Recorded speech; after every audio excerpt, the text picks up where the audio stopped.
Where have all the cruise ships gone? They were a long time coming. You know, it's important to remember they didn't come here by chance.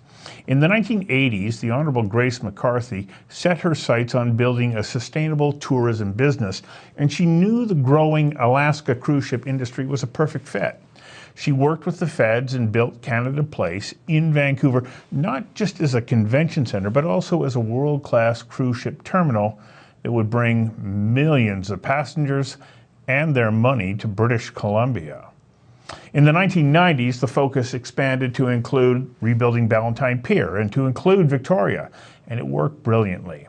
Central to the success of the campaign is a provision in the Jones Act called the Passenger Vessel Services Act, which requires ships carrying passengers to stop at a foreign port between two U.S. ports. This provision means Vancouver and Victoria are perfectly located in the Alaska cruise ship industry. Ships could travel from Alaska to BC and back again, or Alaska, BC, and Seattle and back again. And in 2018, Cruising in Alaska reported about 3.8 million port of call cruise passenger visits, or approximately 61% of all port of call cruise visits in the entire U.S., making Alaska the #1 cruise destination. This is a very important route. However, over the last 3.5 decades, Canadian governments appear to have taken the industry for granted. So much so that when Alaska reached out to Premier Horgan and Prime Minister Trudeau to find a way around the Canadian government's COVID closed border rules, neither leader even returned the call or email.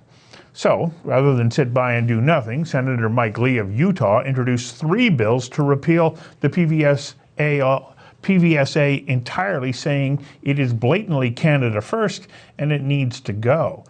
Alaskan Senator Lisa Murkowski introduced a bill that now allows cruise ships to bypass Canada while our border remains closed. I invited Ian Robertson, the CEO of the Greater Victoria Harbour Authority, to have a conversation that matters about why taking the cruise ship industry for granted is a bad idea. Ian, let's just start with that. Have we, or some of those in government, taken the cruise ship industry for granted, just believing that it was going to be there no matter what? Well, Stu, first of all, thank you for inviting me to join you. And yeah, I couldn't agree more that both the province and the federal government really did take the cruise industry for granted. And as I've said repeated times, and in my conversations with the Premier, I said, do you really want to play Russian roulette with a $2.7 billion industry? That's what it's worth to British Columbia, not to mention the 17,000 jobs, well-paying jobs that it provides. And how important is it, not just to those jobs, but to tourism as a whole? You know, I was reading just the other day that Victoria tourism, well, they're starting to see a bit of a bump as we're coming into the stages of reopening post-COVID. It's not, there is not this anticipation that they're going to have the volume of business that they're used to and need to be able to support those businesses. So how important are those cruise ship passengers? Well, extremely important. I mean, if you want to put some dollars around it, it's worth $130 million to the local Victoria economy. But Stu, it spreads beyond that. In the conversations that I've had with local operators over the last couple of years now, we've lost the cruise season for 2020 and now for 2021.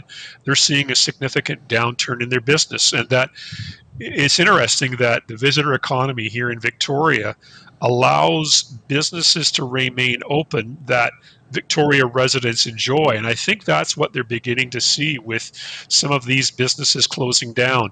Now, I should add that we were very supportive of the Government of Canada's decision to close the ports to cruise when COVID first hit. There was no question that the safety of Canadians, safety of British Columbians and the Victoria residents takes precedent. and we've been very supportive of that. But now, as we're all starting to come out of COVID and we're getting our second vaccinations, it's time to have a conversation about opening up our land and marine borders. And I've been very, assertive with the government in terms of what is the plan to open up the marine border. And right now, we know that cruise is the ports are closed to cruise across the country until the end of February 2022, but it's incredibly important that the federal government, signal immediately to the cruise industry that they will be welcomed back in 2022 to give them some certainty. Are you seeing any sign that they're willing to send those signals? Because as we've noted here in British Columbia, they'll say, okay, coming July 1st, these are what the changes in the rules are going to be affecting restaurants, but they wait until July 1st to tell those restaurants what the rules are, not giving the restaurant an opportunity or time to prepare. Are you worried that we're going to wind up in that same situation when it comes to the cruise ship? By the time that we tell them what our plan is, it's too late. Yes, I am very concerned. The cruise industry is not like a light switch. It's kind of like a dimmer switch. It needs time. It needs time to restart. And sending this signal is connected to the bill that was introduced by Senator Mike Lee to make this, the Passenger Vessel Services Act, permanent. I really believe that if we can send a positive signal to the cruise industry that they will be welcomed back in 2022, it might throw some cold water on this bill, because it will signal to the ports in Alaska who have been devastated by the lack of cruise, but it will send a signal that they can be sure that cruise will be back in 2022. You know, when you take a look at that PVSA, its original intent was to help to protect American passenger ships. As we know, the cruise ship industry is dominated by companies that have their flags based somewhere other than the United States. There's a whole host of maritime legal reasons as to why they do that, but it puts them in the situation where they have to, follow the rules of the PVSA.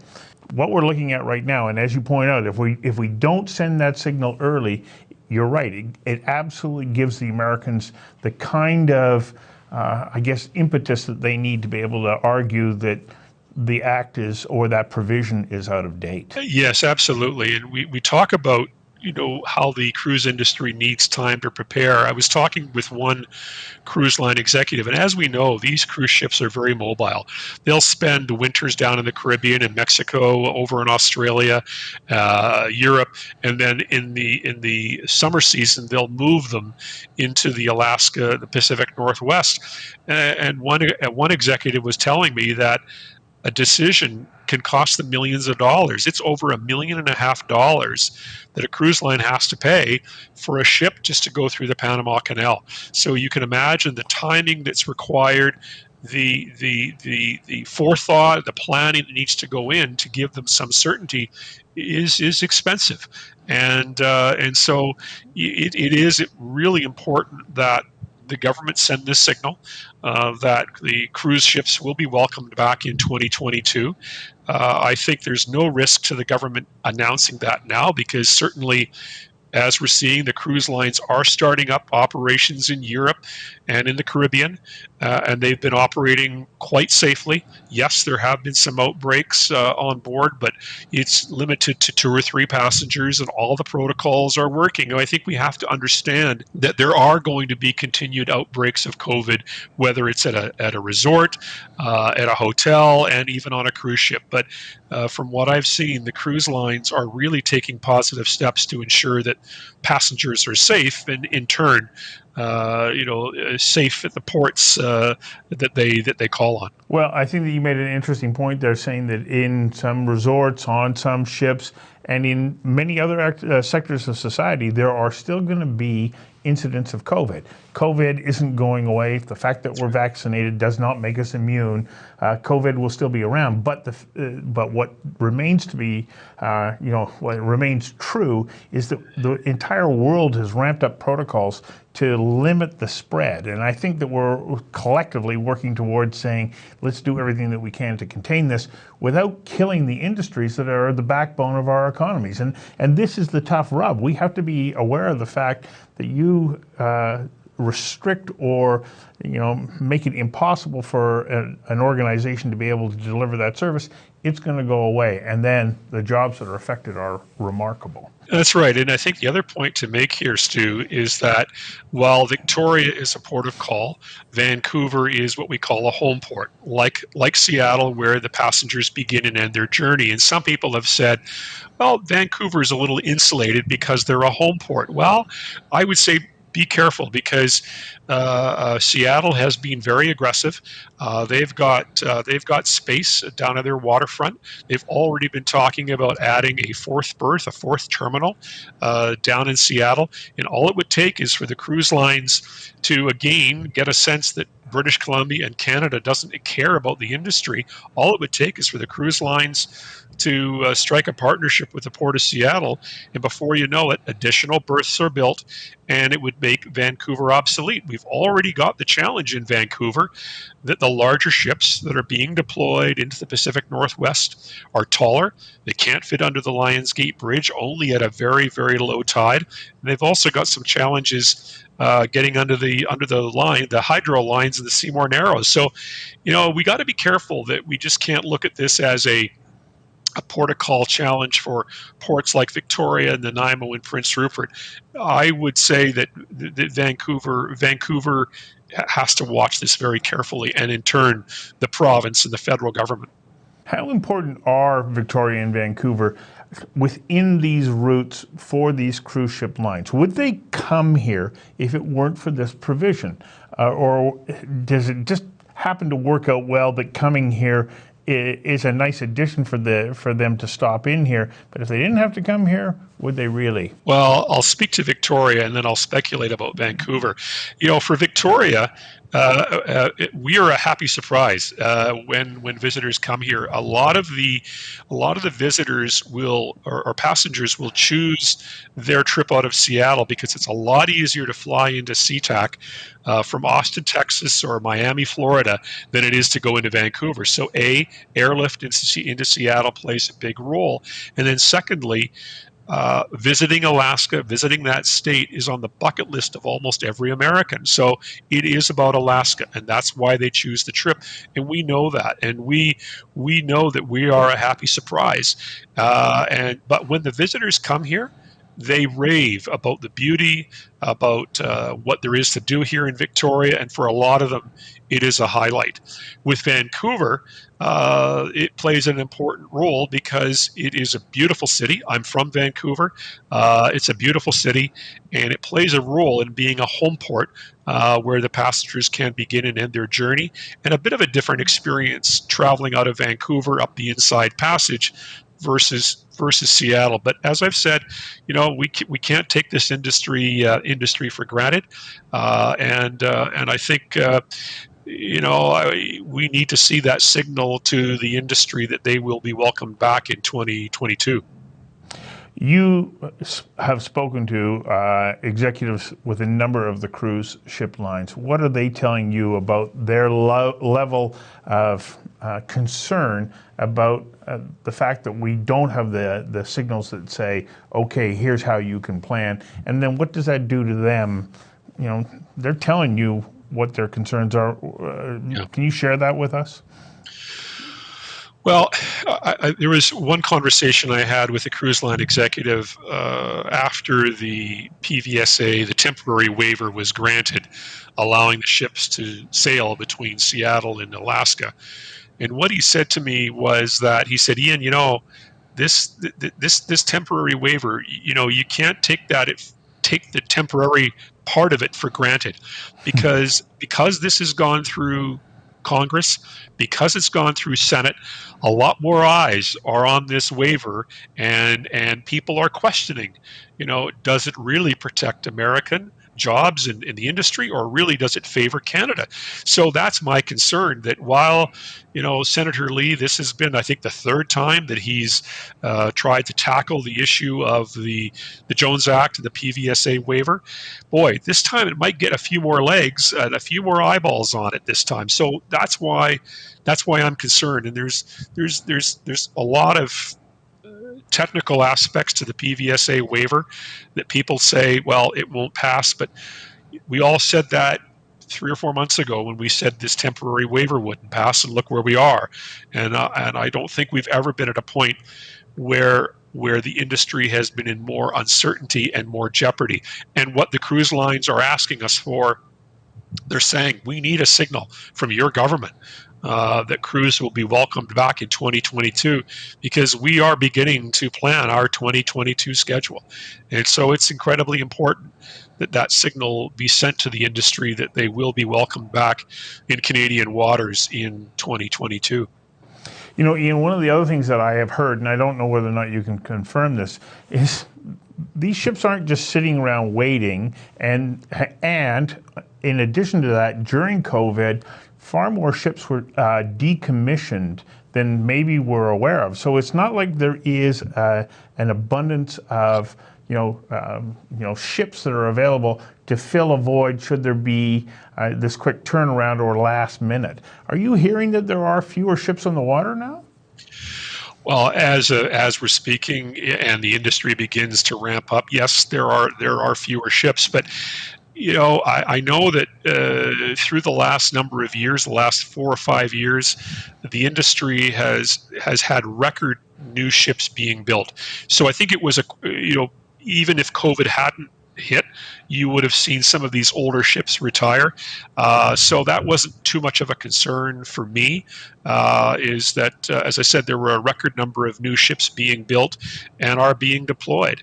And the industry is eager to get back on its feet.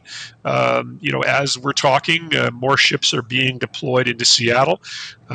Just a few days ago, there was a test ship that left Seattle to cruise up to Alaska with 400 volunteer passengers on board to work through all the safety protocols. I even was on the understanding that they were even going to, mock a COVID incident and how they would handle that, how they would airlift someone off the ship and where they would go. So the lines are taking this very seriously because they know they've really only got this one shot, and they got to get it right, because my gosh, if there were another serious situation, it could be crippling for the industry. So they've really done their homework, and I might even say that cruising may be one of the safest places to be, given all of the protocols that are being put into place. There are some people who might say, "Oh, okay, so what, Ian? So we missed this year." The request from Alaska was, can we just touch in for a port of call so that we meet that provision within the Jones Act, PVSA, and then move on? What's the economic benefit to Victoria? But aren't there quite a number of jobs that are associated with docking that ship and the associated services that would go with that? So there is an economic loss just because the ship, as you just pointed out, is going to sail right on by. Yeah, there are. Here in Victoria, there are a number of other reasons why the ships come in here. I know that a lot of recycling takes place off the ship. It also employs well-paying jobs by the stevedores to bring the ships alongside, and so there is a significant economic benefit. Not to mention the port dues that are paid to Transport Canada. So yes, there has been an economic loss, but we realize that having this conversation 3 or 4 months ago would have been a tough one, just given the situation we were in with COVID, and at that point, we weren't doing well with vaccinations. We hadn't ramped up at the time. So, I think a lot of us had already planned for the fact we weren't going to see ships in 2021, and a lot of us have gotten used to that. But for us right now, it's really looking ahead to 2022 and doing everything we can to send a signal that cruise will return in 2022. It's not only important for the cruise industry, it's also important for the operators here in Victoria, the operators in Vancouver, all of those businesses that rely so heavily on cruise to pay the bills, to feed their families. What do you want to see happen here in the next month or two that demonstrates that both the provincial and federal governments are paying attention and that they're sending the right signals to the cruise ship industry, but also to our American counterparts? Well, I must say I've in the last month, I've been very pleased with the support we've received from the provincial government. I think the province and our government now understands the gravity, and that people won't just come to Victoria. They now understand how Victoria fits into all of this. But what I would like to see is a call to Minister Alghabra to announce in the next few weeks that the interim order banning cruise ships will be lifted as of November 1 of this year. That will send a positive signal to the industry that they will be welcomed back in 2022. Are you receiving any indication that will happen? I've been receiving information that our voice, the collective voice of the industry, has been heard loud and clear. And right now, as I'm sitting here, I've got my fingers crossed and my toes crossed that maybe we'll get some information very, very shortly, Stu. Well, it sounds fun to say that you got your fingers and toes crossed. It is not the kind of business plan or projection that you want to be taking forward. You want to know that people are paying attention and they're actually taking those concrete steps to make sure that we can really ensure that we get those ships back in so that everybody can benefit from it. Yeah, absolutely. As I said, I think, I've seen that the province understands the situation, understands that this is an important industry. What we haven't heard is that same level of assurance from the federal government, and that's what we need to see, and we need to see it soon. Were you caught off guard when you saw that the federal government seemed to be unaware of this? Yes, I was. And again, at the time, I was disappointed with the response from the province, and I was disappointed with the response from the federal government. I mentioned that it's worth $2.7 billion to the British Columbia economy. It's $4 billion to the Canadian economy. And you can't replace a $4 billion industry overnight. So, yes, I was very disappointed that not at the time the province or the federal government did not take this seriously and engage their American counterparts. There certainly, as you said at the top of the story, there was considerable effort on the part of the U.S. government at different levels to reach out, and no one was returning their calls. I also know that it has an impact on you. The cruise ships aren't there, the passengers aren't there. It has an impact on you and your ability to continue to maintain the harbor in a way that plays a positive role. And so I'm hoping that we can see a return to some sort of normalcy there that can help you also, make sure that the inner Victoria Harbour in particular really has that look and feel about it that we've all come to really appreciate and enjoy. Well, you're right. We are a community-based organization, a not-for-profit. All of the surpluses that we earn goes right back into supporting and maintaining the community amenities that are so important to Victoria residents and visitors. The breakwater, Fisherman's Wharf, the Lower Harbour Causeway right in front of the Empress Hotel and the Ledge. And without cruise, that represents over 70% of our revenue. I have some grave concerns about our ability to maintain those amenities should we not see a signal. Well, I appreciate all that you do in contributing towards the beauty of the Inner Harbor, but also I really appreciate the fact that you're willing to step up and say, look, let's not take this industry for granted. We have to continue to make sure that this concern is heard and addressed. Thanks for joining me, Ian. Yeah, thank you very much for having me, Stu. It's great. Thank you.